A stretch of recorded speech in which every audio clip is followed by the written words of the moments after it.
Bonjour à toutes et tous, bienvenue pour ce nouveau tutoriel de chimie organique sur la polymérisation et plus particulièrement les polycondensations. Je vous renvoie à un autre tuto, le SP360 sur les polyadditions, de telle manière à ce que vous puissiez bien faire la différence et bien compléter vos types de polymérisation entre donc, les polyadditions et ici les polycondensations. Donc la polycondensation, c'est quoi? C'est la fabrication d'un polymère. Un polymère, je vous rappelle que c'est une macromolécule, une molécule qui est constituée de plusieurs centaines, milliers, dizaines de milliers d'atomes. Et cette polymérisation, cette polycondensation, elle s'accompagne, la transformation chimique s'accompagne de la fabrication d'un coproduit. Un coproduit, c'est une petite molécule, comme ça, qui ne nous intéresse pas en fait, mais qui est fabriquée de par la synthèse. Elle est fabriquée, on l'a avec nous dans notre mélange réactionnel, il va bien falloir s'en séparer, mais ce n'est pas notre produit d'intérêt. Le produit d'intérêt, c'est le polymère que je fabrique, et ce polymère, ce produit d'intérêt, est accompagné donc d'un coproduit qui ne nous intéresse pas, mais qui est quand même là de par la nature de la transformation chimique. C'est ça une polycondensation. Alors, j'ai pris deux exemples dans le domaine des textiles, polyester et polyamide. Polyamide, on connaît tous le nylon par exemple. Ce n'est pas la synthèse du nylon ici, mais le nylon est un polyamide. Je vous encourage à regarder vos étiquettes de vêtements et vous verrez que vous verrez souvent marqué polyester ou polyamide. Alors, polyester, c'est une estérification, et c'est une estérification qui va se renouveler un certain nombre de fois. C'est pour ça qu'on a une polymérisation.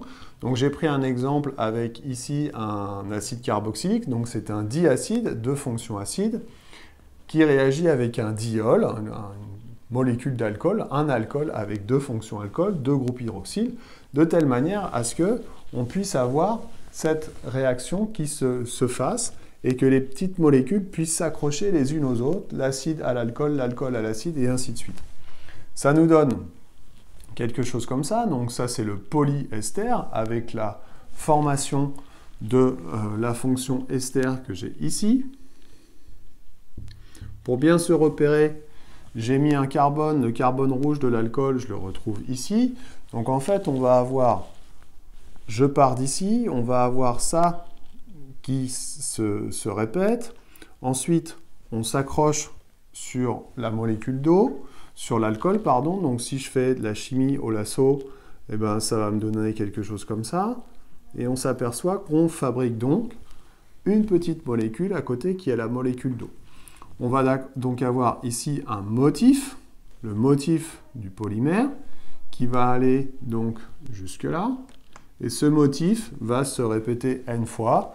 N, c'est ce qu'on appelle l'indice de polymérisation ou bien le degré de polymérisation.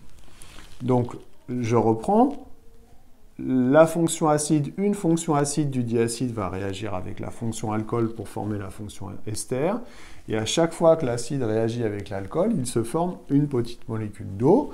Comme j'ai N acide et N alcool, on va donc former N molécules d'eau et le motif du polymère va se répéter N fois N étant l'indice de polymérisation ou le degré de polymérisation. Pour les polyamides, la fonction amide, elle est ici. Donc cette fonction amide, elle se fabrique grâce à la transformation chimique entre une amine, donc une diamine ici, et puis là, j'ai pris non pas un acide carboxylique, mais un dérivé d'acide.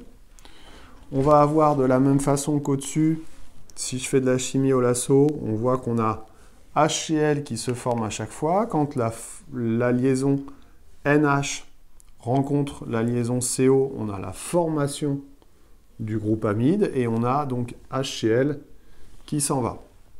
On va avoir comme au-dessus un motif. Le motif, c'est quelque chose qui se répète.